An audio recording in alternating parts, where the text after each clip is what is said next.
பெரிய பாக்கியம்னு நான் நினைக்கிறேன். ஏன்னா நான் நிறைய பார்த்துட்டேன். நான் ரஜினி சார் கூட நடித்த 3 முகம் படம் காக 100 டேஸ்க்காக ஒவ்வொரு ஊர் போகும்போது அது ஒரு ஃப்ரெண்ட்ஸி. ஆனால் அதில் சில்க் ஸ்மிதா இருந்தனால எல்லாரும் சில்க் ஸ்மிதாவை தான் பார்த்தாங்க. நான் சைடில் இருந்தேன். பட் ஓகே, அதெல்லாம் சும்மா ஜோக். ஐயோ, எது சொன்னாலும் ஜோக்காக கூட சொன்னாலும் யோசிக்க வேண்டியதாக இருக்குது. தெரியாமல் சிவகுமார் என் பின்னாடி சிரித்தார். அது மாதிரி இப்போ இந்த படத்தை பார்க்கும்போது நான் சித்திக்கு அப்புறம் நிறைய பெண்களோட ஒரு ரிஃப்ளெக்ஷனை பார்த்தேன் சொசைட்டியில். நான் சீரியல் எடுக்க போது நான் அப்படி தான் நினச்சேன்.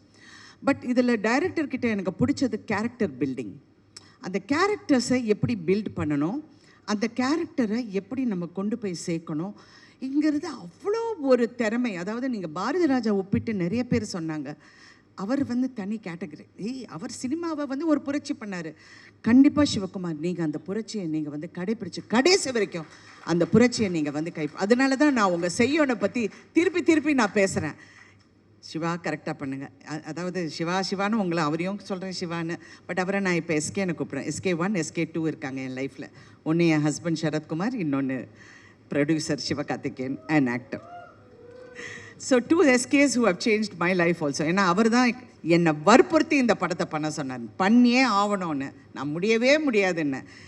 இப்போ உங்களுக்கு தெரியுதா, நேற்றே நான் 6 கதை கேட்டேன். எல்லாமே கிழவி கேரக்டர் சொன்னாங்க. நான் அப்படியே பார்க்குறேன். அப்புறம் வேற அப்படின்னு முன்னையாவது மதர் கேரக்டர் சொன்னாங்க, இப்போ கிழவி வரைக்கும் போயிட்டாங்க. யோ ஸ்டாப் அப்படின்னு சொல்லி. அதனால